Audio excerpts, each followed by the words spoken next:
host, Anna Danino, and welcome to episode 8 of the Crime Bistro podcast. This show gazes into the thrillingly twisted world of true crime, examining real cases while we share in a passion for crime and coffee alike. For this episode, I am enjoying a hot matcha latte, so grab yourself a fresh brew, and let's get into the bizarre case of the Yuba County Five.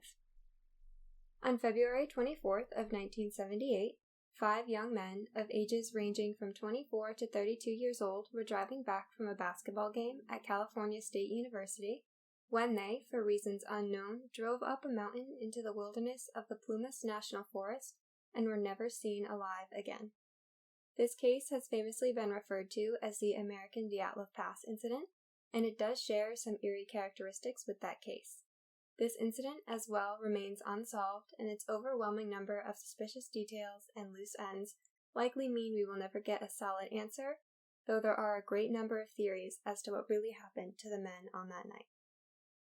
The group consisted of Bill Sterling, who was 29 at the time, Jack Hewitt, who was 24, Ted Weir, who was 32, Jack Madruga, who was 30, and Gary Matthias, who was 25.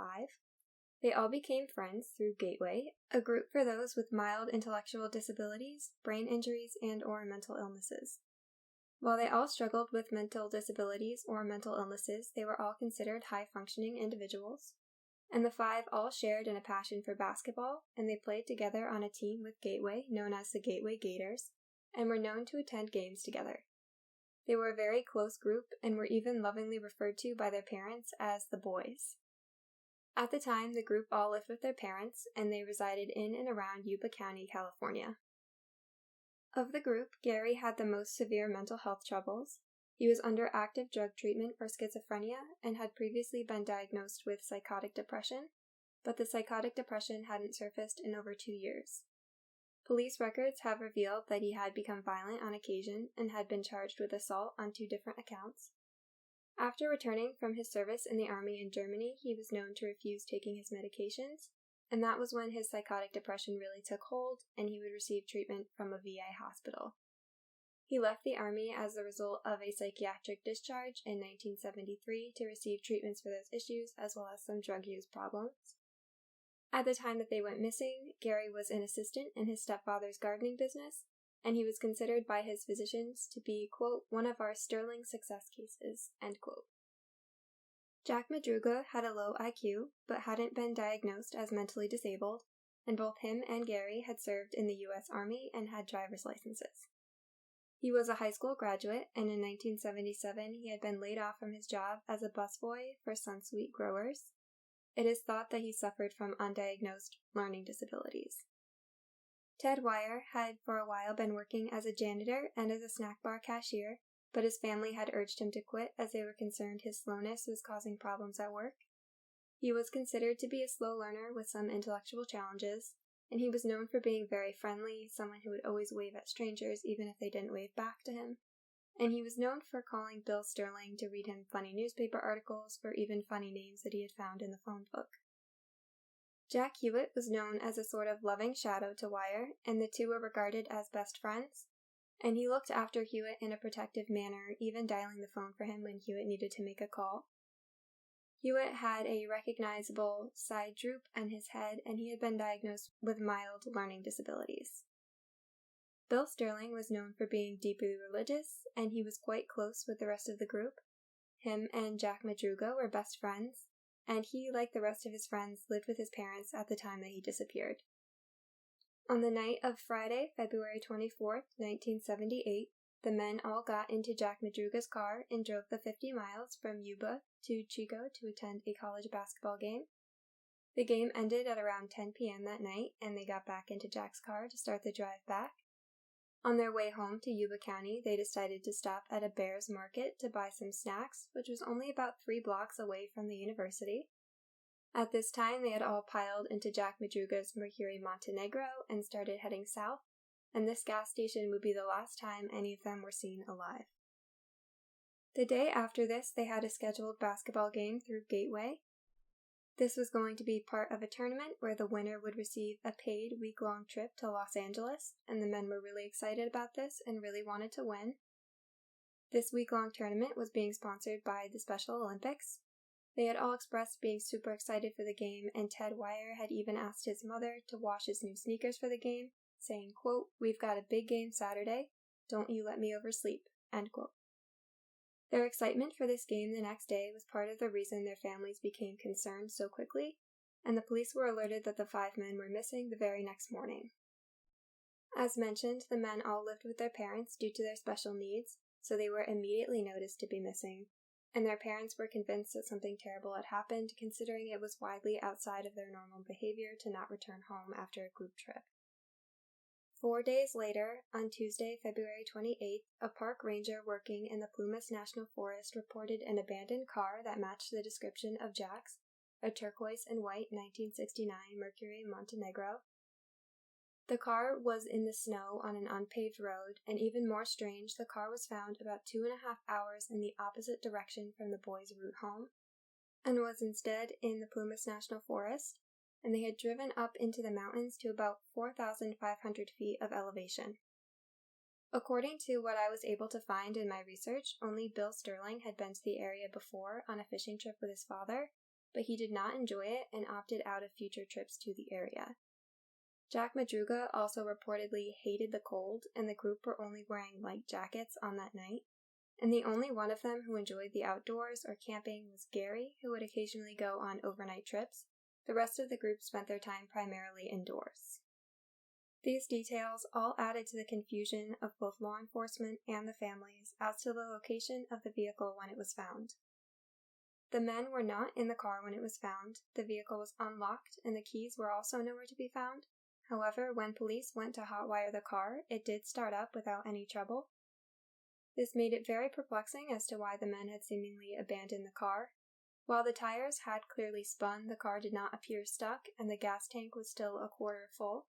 This means that they were certainly not stranded by any means, and even if they thought that they were stuck, the 5 men absolutely would have had the strength to be able to push the car out of their drift.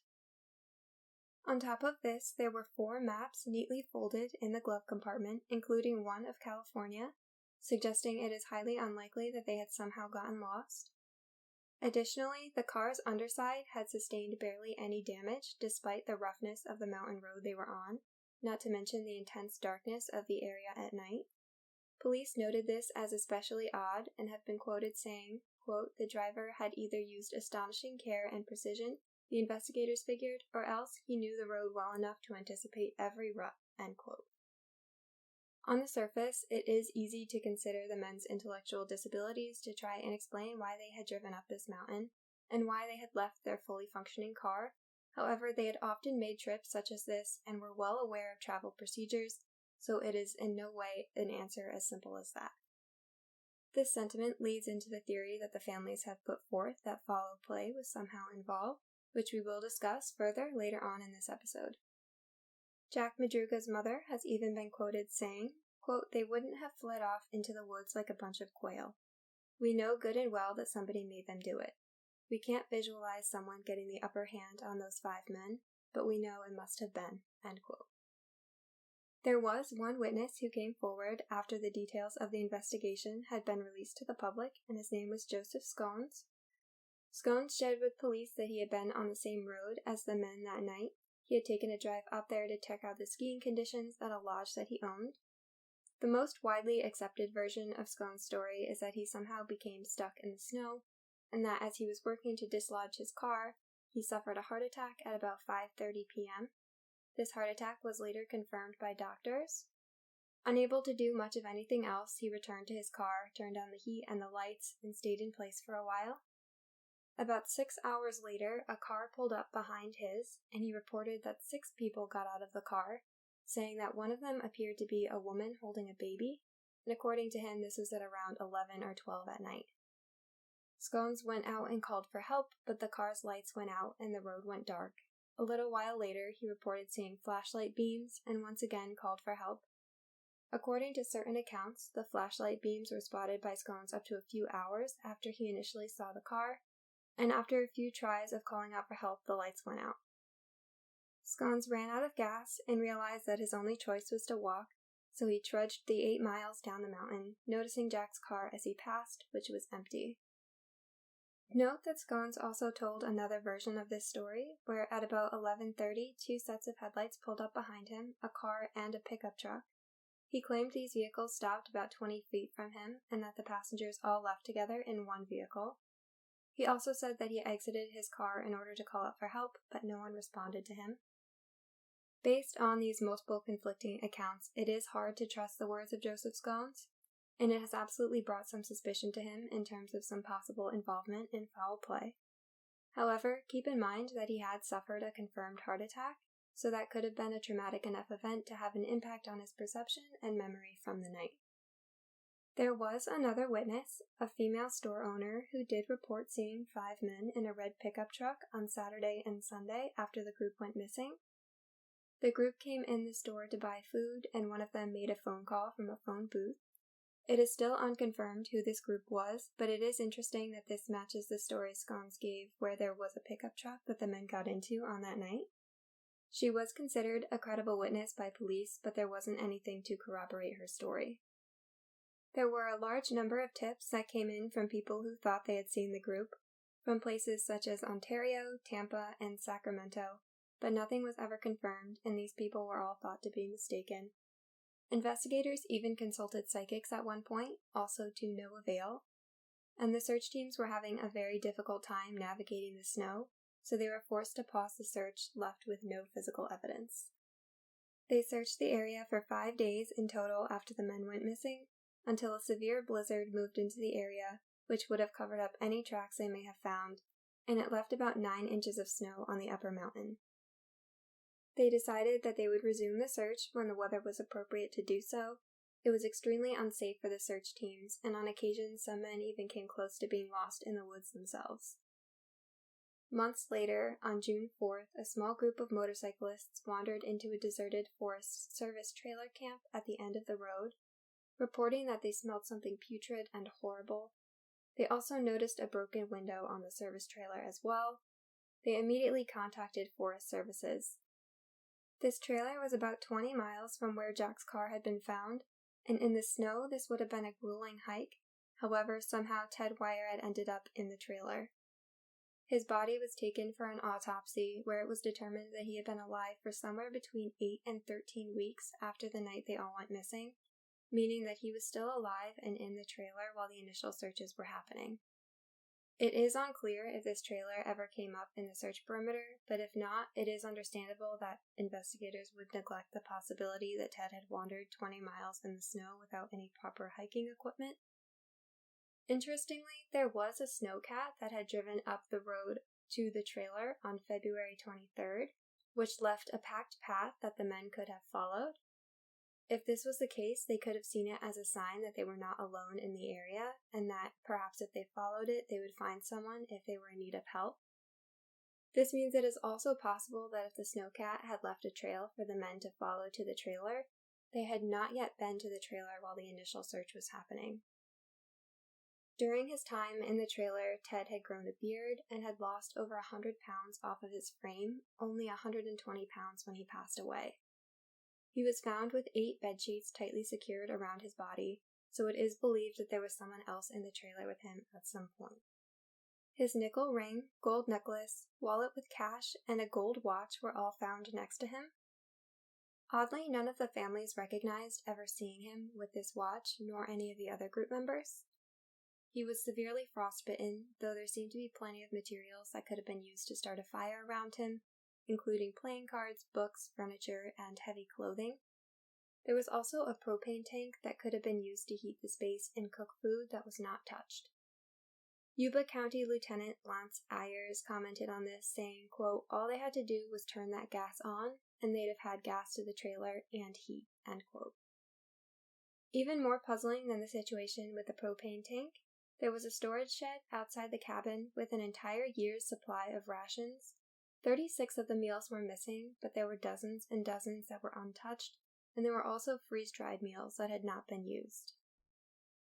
Only a day after Ted was found, on June 5th, the remains of Jack Madruga and Bill Sterling were discovered on opposite sides of the road that led to the trailer, about 11 miles from the car and about 5 miles away from the trailer.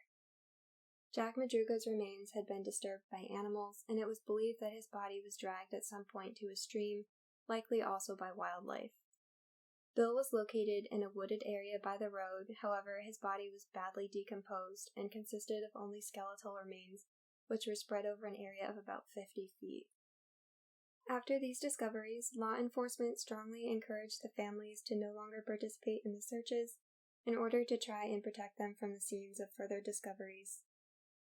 2 days after Bill and Jack Madruga were found, the body of Jack Hewitt was discovered, heartbreakingly, by his own father. Mr. Hewitt was able to recognize the remains immediately because a pair of his son's ripple-soled Get There shoes were found next to him, as well as a pair of Levi jeans. He was found on the same road as the rest of the men, but was slightly closer to the trailer, and he was found northeast of the trailer, while the other 2 men were found northwest of the trailer. His skull wasn't discovered until the next day, about 100 yards from the rest of his remains, and he was positively identified using those dental records. Only about a quarter-mile away, Forest Service blankets and a 2-cell flashlight were discovered on the same day. However, it was impossible to tell how long those items had been lying there. The remains of Gary Matthias have to this day never been found. However, the shoes he was wearing that night were found in the Forest trailer with Ted. This led police to surmise that Gary had been with Ted at the trailer and had taken Ted's leather shoes in order to keep moving, because Ted was found without any shoes on. The shoes that Ted was wearing that night were never found, so that contributes to this theory. Gary had also only been wearing tennis shoes the night that they went missing, and Ted had been wearing heavy boots. The search for Gary's body was called off on June 19th of 1978, with no evidence remaining of him but the shoes he left in the trailer. Given how long it had been, the weather conditions he would have had to endure, and the fact that he would have lost access to his medication, it was decided that the likelihood of finding him alive was almost zero. This was incredibly hard for his family to accept, and his mother was known for returning to the mountains several times to continue searching for him, but she was told that there was nowhere left to look. All of these men were determined to have died of hypothermia and exposure, despite the severe decomposition their bodies had sustained by the time the autopsies were performed, which would likely at least interrupt the process of determining a cause of death. A special agent from the California Department of Justice commented on the investigation, saying, quote, "Bizarre, and no explanations, and 1,000 leads. Every day you've got 1,000 leads," end quote. From the discovery of their bodies, it was abundantly clear to investigators that they were woefully unequipped to be out in that sort of weather, which made the question of why they had decided to leave the car that night even more puzzling. The darkest theory in this case is that Gary Matthias was the perpetrator of some sort of foul play. According to law enforcement, he was arrested in a town called Stockton at one point, where he was taken to a psychiatric facility. He broke out of the facility through a drainage pipe and walked and hitchhiked the 80 miles back home. Theorists have referenced this incident because it demonstrates a history of his long traveling distances on foot. He also had a history of violence, with his final recorded violent act being breaking into the home of a local couple, telling them they owed him rent money because the house was his. It was after this incident that he began consistently taking his medications and joined the Gateway Projects, showing a vast amount of improvement, but many find it difficult not to question this. His schizophrenic diagnosis did mean that he was not special needs. However, complications of schizophrenia can include depression, social isolation, anxiety disorders, and in rare cases, aggressive behavior, so many people have latched onto this final symptom. There are several notable details that start to quickly derail this theory, however. First of all, Gary would not have continued access to his medications if he went off the grid following the incident, and it is doubtful that he could stay out of trouble for long without it, so he would have shown up on record again likely at some point. He was also very attached to his family, and he always returned to his mother and stepfather's house, even after all of his long walkabouts. He had also been stable in his treatment for over 2 years, and there is no evidence that any of his previous behaviors would have occurred again. The only reason that he's considered a suspect is because his body was never found, but there could be many reasons for this, including the possibility that he went to find help for the others and got lost in the woods. It is natural to want answers in this case.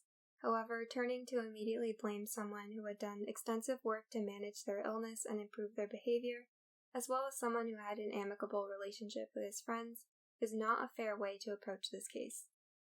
There is no evidence of malicious intent and no contextual evidence, so while this is a popular theory, I would move to discount it as a desperate search for answers. One of the theories that I found to be the most interesting in this case was one that I found had been suggested regarding the witness on the night that they went missing, Joseph Scones. It has been alleged that Scones was a well-known local who had a dismal reputation, and some have speculated that he may have misdirected the five down the wrong trail to get help. This definitely isn't an impossibility, as the men likely would have trusted someone who was a local with some reliable knowledge of the land, and the only person who can confirm the events on the road that night occurred the way he said they did is Scones himself. Another theory mentions the missing keys, putting forth that they could have possibly left the car and lost the car keys in the darkness, which would explain Scones' story of the flashlights around the car. Perhaps they had been searching for the keys in the area and left the car if they decided that there wasn't another option. Many people, including myself, have questioned the fact that the car was in such good condition that it was clear the person who had been driving was either incredibly cautious or, more likely, that they knew the road extremely well. Though it was Jack Madruga's car, many have cited the possibility that the car was being driven by someone else. The families have contested this, however, saying that Jack would never have allowed someone else to drive his car. However, remember, Joseph Scones did report at one point seeing 6 people on the mountain road that night, so the question of foul play is certainly well worth mentioning here. He also mentioned seeing a truck on the mountain, so there is the possibility that whoever was in that truck was following or somehow threatening the men, and they resorted to fleeing into the woods. The question of why Ted Weir didn't use the resources in the trailer to stay alive has been addressed by his family, who say that this is consistent with his behavior patterns. Due to his disabilities, his common sense was unfortunately diminished. He even questioned tasks that we deem to be commonplace, such as stopping at a stop sign. It is highly likely that he was worried about having trespassed on private property and didn't want to get in trouble for stealing any of the materials on the site. It is also unclear how the men found their way to the trailer, and there are lingering questions about if they were led there or not. There still isn't a clear answer for what happened at the trailer and when, but at least the question of why Ted didn't seek to use the propane tank and meals in the shed to sustain himself can be addressed with some level of certainty. The theory of foul play is certainly interesting, and it is possible that they were led into the woods under false pretenses, or that they left the car under coercion. Jack Madruga's mother, as mentioned, is still adamant that there was some force that made them go up onto the mountain that night. Unfortunately, the weather conditions likely would have erased most of the evidence that would support this if that is what really happened that night. Because of their mental disabilities, the men would have likely been more trusting than the average person, so it is certainly worth considering that someone took advantage of them. There is no evidence suggesting foul play, but there isn't much evidence to support any of the theories, so in my opinion, it is just as plausible as anything else. It is also possible that this drive up to the mountains was a spontaneous decision, while there isn't any clear reason for it. It has been speculated that Gary Matthias suggested the trip in order to head towards Forbstown, an area between Chico and the mountain road, in order to visit some friends there, which does sound plausible as a motivator. However, it fails to explain every other circumstance in this case. It doesn't explain why they left the car, so every theory in this case is worth considering since it is so open-ended. It has also been considered that they believed the car had gotten stuck in the snow and wandered in the woods to look for help, but investigators have discounted this. The men walked uphill in the 5 to 10 foot snowdrifts, and if they were looking for help, they probably would have attempted to walk down the mountain instead. This case has and continues to baffle investigators, families, and any of those who come across it. There are too many unanswered questions to even take a theory and begin to explain away some of the details using that framework. Considering all of the facts of the case, there is no explanation that I have seen that ties up the loose ends, and each theory presents questions of its own that leave us with even more ambiguous results. Why and how did they end up on the mountain that night? Why did they abandon their vehicle? Was there some sort of foul play involved?